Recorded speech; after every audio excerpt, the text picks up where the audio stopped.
నమస్కారము. అందరికీ విశ్వావసునామ సంవత్సర శుభాకాంక్షలు. ఈ సంవత్సరము రవి రాజు అగటంతో గురువుకి సస్యాధిపతిగా ఇచ్చారు. సస్యాధిపతి గురువుగా కావటం వలన యువగోధూమాచనకా ఫలితాశ్చ భవంతి పీతధాత్రీ చ ఫలితా గురౌ సస్యాధిపే సతి. అంటే గురువు సస్యాధిపతి అగుటచ యవలు, గోధుమలు, శనగలు బాగా సమృద్ధిగా పండుతాయి. పసుపు రంగు నేల బాగా చక్కగా పండుతుంది. అదేవిధంగా గురు సంచారం వలన ఈ సంవత్సరము ప్రజలందరికీ కూడా మేలు జరుగుతుంది. వ్యవసాయ రంగము, వ్యాపారము గురు సంచారం వలన అభివృద్ధి పడి వాళ్ళందరూ కూడా సుఖంగా జీవించుతారు. గురువు సంచారం వలన విద్య బాగా అభివృద్ధి చెందుతుంది. ప్రతి ఒక్కళ్ళు కూడా విద్యలో బాగా అభివృద్ధి చెందుతూ ఉన్నత స్థానానికి చేరుకునే అవకాశం కలదు. విద్యాశాఖలో అనేక రకాలైనటువంటి పదోన్నతులు కానీ లేకపోతే ఉద్యోగ అవకాశాలు కానీ ఈ గురువు సంచారం వలన ఈ సంవత్సరం అంతా కూడా బాగా జరుగుతుంది. గురువు అతిచారములో ఉండగా శని వక్రించటం వలన దోషం ఏర్పడుతుంది. దానివల్ల ప్రపంచం అంతటా కూడా యుద్ధ వాతావరణము, తెలియకుండానే బయోవార్లు, ఆటోమేటిక్గా మనందరము కూడా దానిని ప్రపంచ యుద్ధముగా పరిగణించవచ్చును. అదేవిధంగా గురు ప్రభావం వలన ఈ సంవత్సరం అంతా కూడా బ్యాంకింగ్ రంగము బాగా అభివృద్ధిలోకి వస్తుంది. అదే ఈ వర్ష లగ్నాన్ని కనుక మనం ఈ సంవత్సరం పరిశీలిస్తే సింహలగ్నం అవుతుంది. వర్ష లగ్నము లగ్నానికి పంచమ అష్టమాధిపతి అయినటువంటి గురువు దశమంలో అంటే వృషభంలో ఉండటం వలన మతపరమైనటువంటి విశ్వాసాలు కలుగుట వలన ప్రజలందరూ కూడా భక్తి భావంతో దేవాలయాలకి వెళ్ళి పుణ్యకార్యాలన్నీ కూడా చేస్తారు. శ్రమకు తగ్గటువంటి ఫలితాన్ని కూడా వస్తూ ఉంటుంది అందరికీ. గురువు చంద్రుడితో కలిసి ఉన్నందున తూర్పు నాయకుల విరోధములు, ఉత్తరమున పంటల అభివృద్ధి, దక్షిణమున దేశానికి దక్షిణమునగా ప్రజలకు మానసిక బాధలు, లగ్నానికి గురు దృష్టి ఉండటచే గొడవలు కారణంగా ప్రజలందరూ కూడా ఆధ్యాత్మిక దృష్టి వైపు వెళ్తూ ఉంటారు. ఇక ఈ విధంగా గురు ప్రభావం వలన విద్యార్థులందరూ కూడా అనేక రకాలైనటువంటి విజయాలు అందుకుంటూ ఉంటారు. గురువు ఈ సంవత్సరము ప్రారంభం నుంచి వృషభంలో ఉంటాడు. మే 13 వరకు 2025 వరకు కూడా గురువు వృషభ రాశిలో సంచారం చేస్తూ ఉంటారు. తర్వాత 14 నుంచి మిథున రాశిలోకి, తర్వాత 18 అక్టోబరు 2025 నుంచి కర్కాటక రాశిలోకి గురువు ప్రవేశించబడును. ఈ యొక్క గురువు స్థితి ఫలం ఎలా ఉందయా అంటే మధ్యమ వృష్టి, సస్యహాని, స్త్రీ శిశు పశువులకు హాని, రాజయుద్ధము, అదేవిధంగా భయము, ధాన్యానికి మధ్యలో ఉన్న మధ్య ధరలు అంటే అనుకూలంగా కాదు అట్లాగని వదిలివేసేటట్టు కాకుండా మధ్యలో ఉంటాయి వాళ్ళకి ధరలు. అచ్చటచ్చట అధిక వృష్టి, సువృష్టి, సస్యశ్యామలు మధ్యమము, ప్రజలకు ఈతి బాధలు, రాజుకు నిరంతరము కూడా యుద్ధ సన్నాహాలు, సస్యవృద్ధి, అదేవిధంగా గో సమృద్ధి, శుభి గో సమృద్ధి, అందరికీ కూడా సుజనులకు సుఖముగా ఉంటుంది.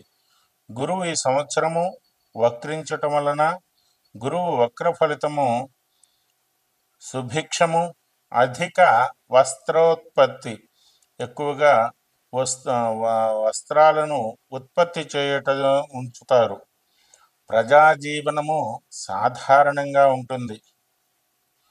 3 రాసుల సంచారం వలన గురువు ఈ సంవత్సరము మొత్తము కూడా 3 రాసుల్లో సంచారం చేయటం వలన శుభ ఫలితాలు కన్నా కీడించేటువంటి అశుభ ఫలితాలే ఎక్కువగా మనకు గోచరిస్తూ ఉన్నాయి. గురువు విద్యార్థులందరికీ కూడా అనేక రకాలైనటువంటి చదువులను నేర్పేటువంటి గురువు. ఈ విధంగా గురు సంచారము ఈ విశ్వావసు నామ సంవత్సరములో చాలామందికి అనుకూలంగాను, విద్యార్థులందరూ కూడా ఉన్నత శిఖరాలకు చేరుకోవడానికి, అదేవిధంగా వృత్తి వ్యాపారాలన్నీ కూడా అభివృద్ధి పదంలో తీసుకెళ్ళడానికి గురువు చాలా అనుకూలంగా ఉన్నాడు. ఇక పోతే 12 రాసులు, మేషం నుంచి మీనం వరకు కూడా రాసుల యొక్క ప్రభావం, గురువు ప్రభావం రాసుల మీద ఎలా ఉన్నదో మనం తెలుసుకుందాం. తులారాశి వాళ్ళు, తులారాశి వారికి ఈ సంవత్సరము గురువు భాగ్య గురువు కాబట్టి ప్రతి పనిలో కూడా వీళ్ళకి అనుకూలంగా లభిస్తుంది. చాలా వరకు పరిస్థితులన్నీ కూడా వీళ్ళకి అనుకూలంగా ఉంటూ ఉంటాయి. భాగ్య గురువు అయినటు వలన సంఘంలో కానీ సమాజంలో కానీ గౌరవ మర్యాదలు, కీర్తి ప్రతిష్టలకి ఎటువంటి ఇబ్బంది లేకుండా బ్రహ్మాండమైనటువంటి కీర్తి ప్రతిష్టలు కలుగును. కార్తీక మార్గశిరములందు వీళ్ళకి దశమ గురువు అవుతాడు. వృత్తి, ఉద్యోగ వ్యాపారాలందు కూడా శ్రమ అయితే ఉంటుంది, కానీ శ్రమకు తగ్గ ఫలితము కూడా తక్కువగా ఉంటుంది. చైత్ర వైశాఖములందు షష్ఠ గురువు వ్యయకేతువు కాబట్టి వీళ్ళకి ప్రతి దానిలోనూ కూడా అనుకూలంగా ఉండి ప్రతిదీ దిగ్విజయంగా పూర్తి చేసుకుంటూ ఉంటారు. పశులాభము, అదేవిధంగా ధనాభివృద్ధి కలిగే అవకాశం ఉంటుంది తులారాశి వారికి. మొత్తం మీద చూసుకుంటే గత సంవత్సరము జరిగినటువంటి క్రోధినామ సంవత్సరము కన్నా ఈ సంవత్సరము కాస్త మెరుగ్గానే ఉండే అవకాశాలు కనబడుతూ ఉన్నాయి. ఈ యొక్క మానసిక బాధలు ఇవన్నీ కూడా తొలగిపోవాలి అంటే సుబ్రహ్మణ్యేశ్వర స్వామికి ఆరాధన చేసుకుంటూ ప్రతి మంగళవారము కూడా సుబ్రహ్మణ్యేశ్వర స్వామి అభిషేకం చేసుకునే అంటే వీళ్ళకు ఉన్నటువంటి చిన్నటువంటి చికాకులన్నీ కూడా తొలగిపోయే అవకాశం ఉన్నది. తర్వాత ఈ సంవత్సరము గురువు యొక్క అనుగ్రహం కోసము ప్రతి ఒక్కళ్ళు కూడా ఈ కిందటి చెప్పేటువంటి శ్లోకాన్ని ప్రతి ఒక్కళ్ళు ఎవరి శక్తి కొలది వాళ్ళు పారాయణ చేసుకోవటం వలన మీరు చేసేటువంటి పారాయణ మీకు మనశ్శాంతిని కలిగించడానికి కానీ గురువు యొక్క అనుగ్రహాన్ని పొందడానికి అవకాశం ఉంటుంది. శ్లోకం ఏమిటంటే దేవానాంచ ఋషీణాంచ గురుకాంచన సన్నిభం బుద్ధిమంత్రం త్రిలోకేశం తం నమామి బృహస్పతిం అనేటువంటి ఈ యొక్క శ్లోకాన్ని అన్ని రాసుల వాళ్ళు ప్రతి ఒక్కళ్ళు కూడా ఎవరి శక్తి కొలది వాళ్ళు సంఖ్య ప్రమాణం కాకుండా మీ శక్తి కొలది పారాయణ చేసుకుంటూ ఉంటే గురువు యొక్క అనుగ్రహత కొంతలో కొంత లభించేటువంటి అవకాశాలు ఉన్నాయి. అదేవిధంగా ప్రతి రాశి వారికి కూడా ఈ యొక్క గురువు పరిపూర్ణంగా అనుగ్రహించి వాళ్ళకున్నటువంటి ఈతి బాధలు, చిన్నటువంటి మానసికమైనటువంటి బాధలు కానీ, లేకపోతే ఆందోళనలు, ఇవన్నీ కూడా తొలగిపోయి ప్రతి ఒక్కళ్ళు కూడా సుఖంగా ఉండాలి. ఉన్నటువంటి చేసేటువంటి పనులు కానీ, వృత్తి వ్యాపారాలు ఏవైనా సరే ఆ యొక్క గురువు అనుగ్రహంతో సుఖంగా ఉండి ఉన్నత శిఖరాలకి చేరుకొని ప్రతి ఒక్కళ్ళు కూడా సంతోషంగా ఆనందంగా ఉండాలని కోరుకుంటూ ఉన్నాము. విశ్వావసు నామ సంవత్సరంలో ప్రతి ఒక్కళ్ళకి కూడా అంతా మంచే జరుగుతూ ఉంటుంది, ఎటువంటి ఇబ్బందులు ఉండవు. కాకపోతే విశ్వావసు అంటేనే విశ్వాసము అని. విశ్వాసము అంటే మన మీద మనకు విశ్వాసం ఉండాలి, అదేవిధంగా చేసే పని వల్ల విశ్వాసం ఉండాలి.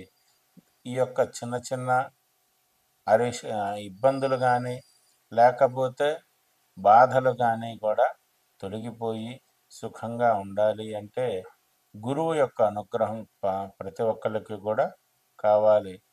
కాబట్టి ప్రతి ఒక్కళ్ళు కూడా ఈ యొక్క శ్లోకాన్ని ఎవరి శక్తి కొలది వాళ్ళు పారాయణ చేసుకుంటూ సుఖంగా ఉండాలని కోరుకుంటూ ఉన్నాము.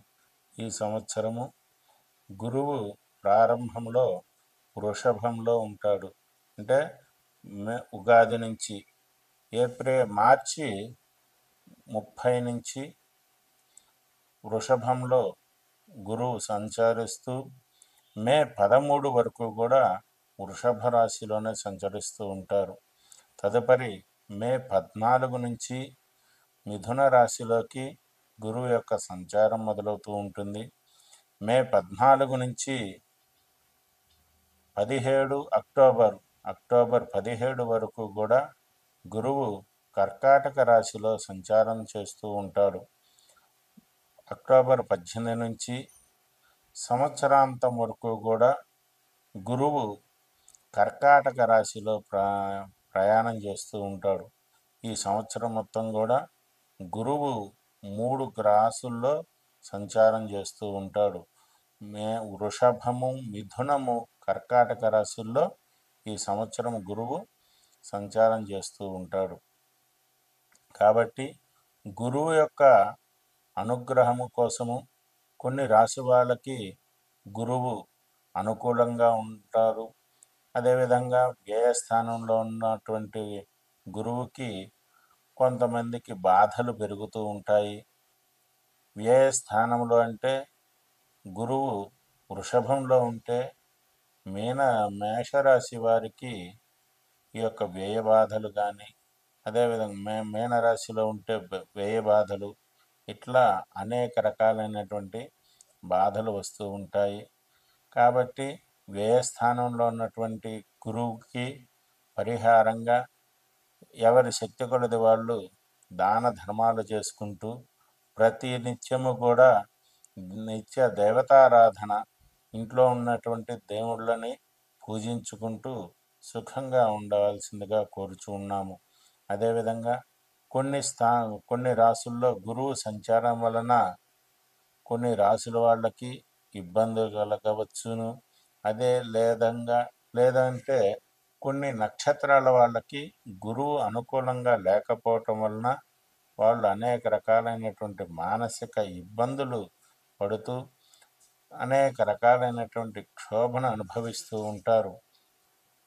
గురువు అనుగ్రహం లేకపోవటం వలన వస్తుంది అనుకున్నటువంటి ప్రమోషన్ కానీ, లేకపోతే వ్యాపారంలో ఈ సంవత్సరం నాకు లాభం వస్తుంది అనుకున్నా కానీ అది చేజారిపోయేటువంటి అవకాశాలు ఉన్నాయి.